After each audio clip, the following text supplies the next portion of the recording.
Scrooge took his melancholy dinner in his usual melancholy tavern, and after having read all the newspapers and beguiled the rest of the evening with his banker's book, went home to bed. He lived in chambers which had once belonged to his deceased partner. They were a gloomy suite of rooms, and a lowering pile of a building up a yard, where it had so little business to be that one could scarcely help fancying it must have been run there when it was a young house, playing at hide-and-seek with the other houses, and have forgotten the way out again.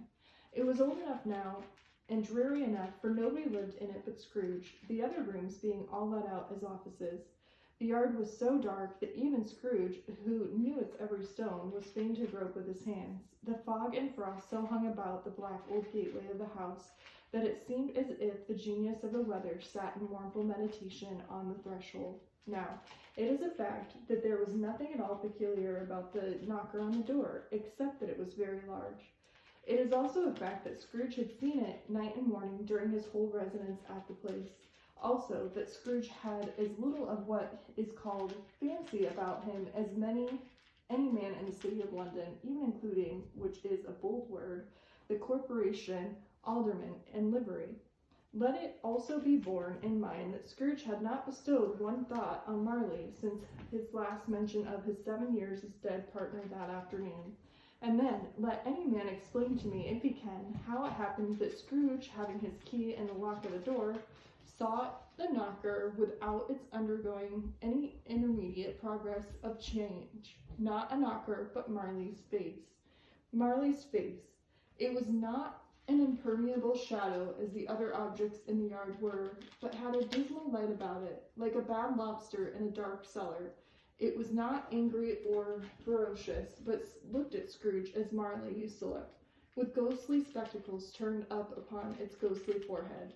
The hair was curiously stirred, as if by breath or hot air, and though the eyes were wide open, they were perfectly motionless. That, and its livid color, made it horrible, but its horror seemed to be in spite of the face and beyond its control, rather than part of its own expression.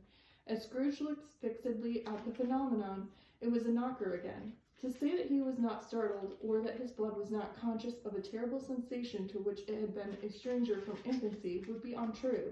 But he put his hand upon the key he had relinquished, turned it sturdily, walked in, and lighted his candle. He did pause with a moment's irresolution before he shut the door, and he did look cautiously behind it first, as if he had half expected to be terrified with the sight of Marley's pigtail sticking out into the hall. But there was nothing on the back of the door, except for the screws and nuts that held the knocker on. He said, "Pooh, pooh," and closed it with a bang. The sound resounded through the house like thunder. Every room above, and every cask in the wine merchant's cellars below, appeared to have separate peal of echoes of its own. Scrooge was not the man to be frightened by echoes. He fastened the door and walked across the hall and up the stairs slowly, too, trimming the candle as he went.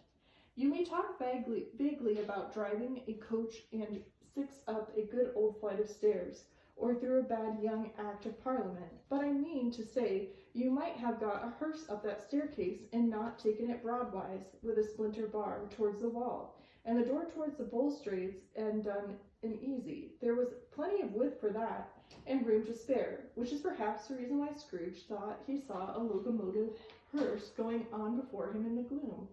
Half a dozen gas lamps out in the street wouldn't have lighted the entry too well, so you may suppose that it was pretty dark with Scrooge's dip. Up Scrooge went, not caring a button for that. Darkness is cheap, and Scrooge liked it. But before he shut his heavy door, he walked through his rooms to see that all was right. He had just enough recollection of the face to desire to do that. Sitting room, bedroom, lumber room, all as they should be. Nobody under the table, nobody under the sofa, a small fire in the grate, spoon and basin ready, and a little saucepan of gruel. Scrooge had a cold in his head. Upon his hob. Nobody under the bed, nobody in the closet, nobody in the dressing gown, which was hanging up in a suspicious attitude against the wall. Lumber room as usual, old fire guard, old shoes, 2 fish baskets, washing strand on 3 legs, and a poker. Quite satisfied, he closed the door and locked himself in, double locked himself in, which was not his custom. Thus, secured against surprise, he took off his cravat, put on his dressing gown and slippers, and his nightcap, and sat down before the fire to take his gruel. It was a very low fire indeed, nothing on such a bitter night. He was obliged to sit close to it, to brood over it, before he could extract the least sensation of warmth from such a handful of fuel. The fireplace was an old home, built by the Dutch merchant long ago, and paved all around with quaint Dutch tiles, designed to illustrate the scriptures. There were Cains and Abels, Pharaoh's daughters, queens of Sheba, angelic messengers descending through the air on cloud-like feather beds, Abrahams, Belshazzars, apostles, putting off the sea in butter boats, hundreds of figures to attract his thoughts, and yet the face of Marley, 7 years dead, came like the ancient prophet's rod, and swallowed up the whole. If each smooth tile had been blank at first, with power to shape some picture on its surface from disjointed fragments of his thoughts, there would have been a copy of old Marley's head on every one. Humbug, said Scrooge, and he walked across the room. After several turns, he sat down again. As he threw his head back in the chair, his glance happened to rest upon a bell, a disused bell that hung in the room, communicated for some purpose now forgotten with the chamber in its highest story of the building. It was a great astonishment, and with a strange inexplicable dread, that as he looked, he saw this bell begin to swing. It swung so softly in the outset that it scarcely made a sound, but soon it rang loudly, and so did every bell in the house. This might have lasted half a minute or a minute, but it seemed like an hour. The bells ceased as they had begun. Together, they were succeeded by a clanking noise deep down below, as if some person were dragging a heavy chain over the casks in a wine merchant's cellar. Scrooge had remembered to have heard that ghosts in haunted houses were described as dragging chains. The cellar door flew open with a booming sound, and then he heard a noise much louder on the floors below, then coming up the stairs, then coming straight towards his door. "It's a humbug still," said Scrooge. "I won't believe it." His color changed, though, when, without pause, it came on through the heavy door and passed into the room before his eyes. Upon its coming in, the dying flame leapt up as though it cried, "I know him, Marley's ghost!" and it fell again. The same face, the very same, Marley in his pigtail, usual waistcoat, tights and boots, tassels and ladder bristling in his pigtail, and his coat skirts, and his hair upon his head. The chain he drew was clasped about in the middle. It was long and wound about him in the tail, and it was made, for Scrooge observed it closely, of cash boxes, keys, padlocks, ledgers, deeds, and heavy purses wrought in steel. His body was transparent, so that Scrooge, observing him, and looking through his waistcoat, could see the 2 buttons on his coat behind. Scrooge had often heard it said that Marley had no bowels, but he had never believed it until now. No, nor did he believe it even now. Though he looked at the phantom through and through, and saw it standing before him, though he felt the chilling influence of its death-cold eyes, and marked the very texture of the folded kerchief bound about its head and chin, which wrapper he had not observed before, he was still incredulous, and fought against senses. "Here now," said Scrooge, caustic and cold as ever. "What do you want with me?" "Much," Marley's voice, no doubt about it. "Who are you?" "Ask me who I was." "Who were you, then?" said Scrooge, raising his voice. "You're peculiar for a shade," he was going to say, "to a shade," but substituted this to a more appropriate. "In life I was your partner, Jacob Marley." Can you sit down?" asked Scrooge, looking doubtfully at him. "I can." "Do it, then." Scrooge asked the question because he didn't know whether a ghost so transparent might find himself at a condition to take a chair, and felt that in the event of its being impossible, it might involve the necessity of an embarrassing explanation. But the ghost sat down on the opposite side of the fireplace, as if it were quite used to it. "You don't believe me," observed the ghost. "I don't," said Scrooge. "What evidence would you have of my reality beyond your senses?" "I don't know," said Scrooge. "Why do you doubt your senses?" "Because," said Scrooge, "a little thing affects them. A slight disorder of the stomach makes them cheats. You may be an undigested bit of beef, a blot of mustard, a crumb of cheese, a fragment of an underdone potato. There's more gravy than a grave about you, whatever you are." Scrooge was not much in the habit of cracking jokes, nor did he feel in his heart by any means waggish then. The truth is that he tried to be smart, as a means of distracting his own attention and keeping down his terror, for the spectre's voice disturbed the very marrow of his bones. To sit staring at those fixed, glazed eyes in silence for a moment would play, Scrooge felt, and the very deuce with him. There was something very awful, too, in the spectre's being. Provided with the infernal atmosphere of its own, Scrooge could not feel it himself. But this was clearly the case. For those the ghost sat perfectly motionless. Its hair, its skirts, and tassels were agitated as by a hot vapor in the oven. "You see this toothpick?" said Scrooge, returning quickly to the charge, for the reason just assigned, and wishing, though it were only for a second, to divert the vision's stony gaze from himself. "I do," replied the ghost. "You are not looking at it," said Scrooge. "But I see it," said the ghost, "notwithstanding." "Well," said Scrooge, "I have but to swallow this, and be for the rest of my days persecuted by a legion of goblins, all of my own creation. Humbug, I tell you, humbug." At this, the spirit raised a frightful cry, and shook its chain with such a dismal and appalling noise that Scrooge held tight to his chair to save himself from falling in a swoon. But how much greater was his horror when the phantom, taking off the bandage round its head, as if it were too warm to wear indoors, its lower jaw dropped down upon its breast. Scrooge fell upon his knees and clasped his hands before his face. "Mercy," he said, "dreadful apparition, why do you trouble me?" "Man of the worldly mind," repeated the ghost, "do you believe in me or not?" "I do," said Scrooge. "I must. But why do spirits walk earth, and why do they come to me?" "It is required of every man," said the ghost, "that the spirit within him should walk abroad among his fellow men, and travel far and wide. And if the spirit goes not forth in life, it is condemned to do so after death. It is doomed to wander throughout the world. Oh, woe is me! And witness what it cannot share, but might have shared on earth, and turn to happiness." Again the spectre raised a cry, and shook its chain, and wrung its shadowy hands. "You are fettered," said Scrooge, trembling. "Tell me why." "I wear the chains I forged in life," replied the ghost. "I made it link by link, and yard by yard. I girded it on my own free will, and of my own free will I wore it. It is a strange pattern to you." Scrooge trembled more and more. "Or would you know," pursued the ghost, "that the weight of the length of the strong coil you bear yourself, it was a full and heavy as long as this, even seven Christmas Eves ago. You have labored on it since. It is a ponderous change." Scrooge glanced about on the floor, in the expectation of finding himself surrounded by some 50 or 60 fathoms of iron cable, but he could see nothing. "Jacob," he said imploringly, "oh, Jacob Marley, tell me more. Speak comfort to me, Jacob."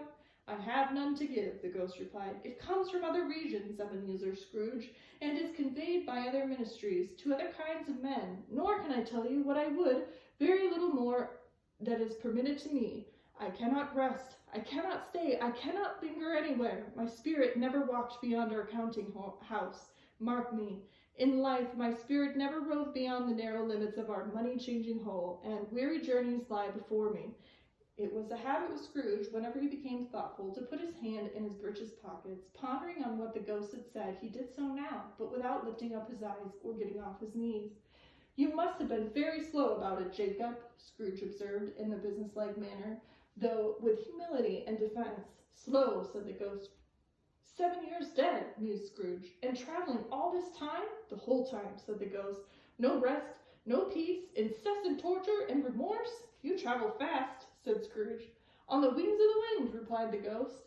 "You might have got over a great quantity of ground in 7 years," said Scrooge. The ghost, on hearing this, set up another cry, and clanked its chain so hideously it was dead silent of the night that the ward would have been justified in indicting it for nuisance. "Oh, captain, bound in double iron!" cried the phantom.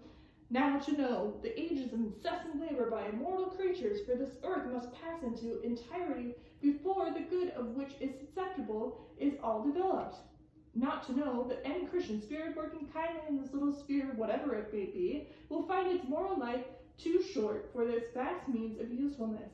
Not to know that no space of regret can make amends for one's life's opportunity missed. Yet such was I, oh, such was I."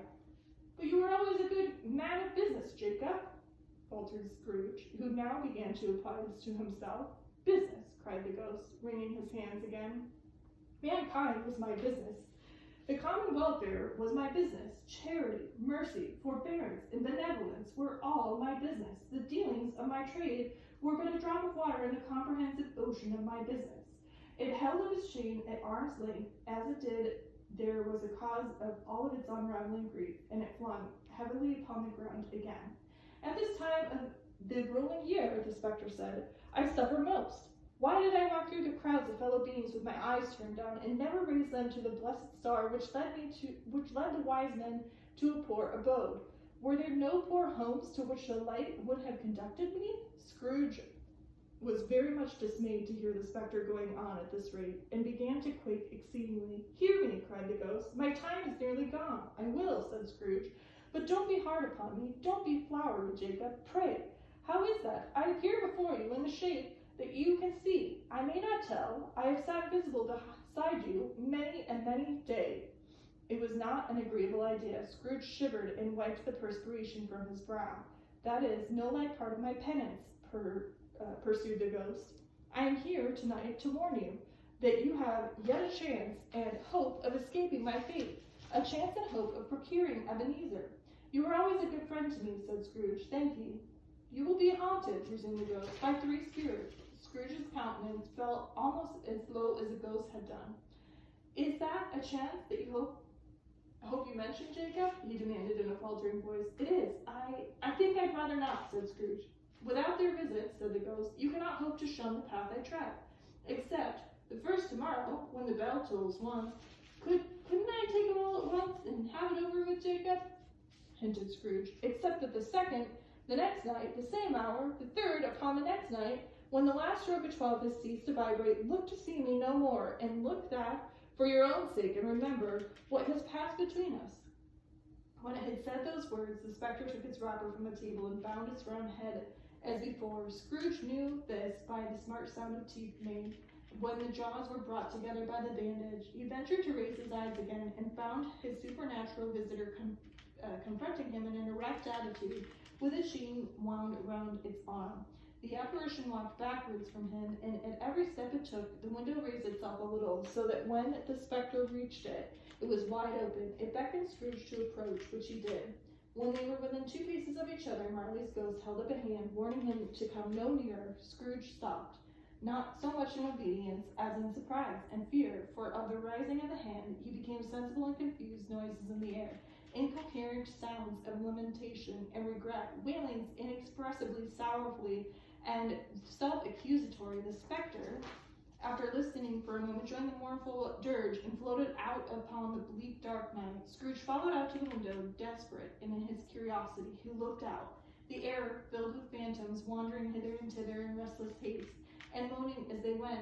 Every one of them wore chains like Marley's ghosts. Some few, they might be guilty governments, were linked together. None were free. Many had been personally known to Scrooge in their lives. He had been quite familiar with one ghost in a white waistcoat, with a monstrous iron safe attached to his ankle, who cried piteously at being unable to assist a wretched woman with an infant whom it saw below upon a doorstep. The misery within them was clearly that they sought to interfere for good in human matters, and had lost the power forever. Whether these creatures faded into the mist, or mist enshrouded them, he could not tell, but they had their spirit voices faded together, and the night became as it had been when he walked home. Scrooge closed the window and examined the door by which the ghost had entered. It was double locked, and he had locked it with his own hands, and the bolts were undisturbed. He tried to say humbug, but stopped at the first syllable, and being, from the emotion he had undergone, or the fatigues of the day, or the glimpse of the invisible world, or the dull conversation of the ghost, or the lateness of the hour, much in need of repose, went straight to bed, and without undressing, and fell asleep upon the instant.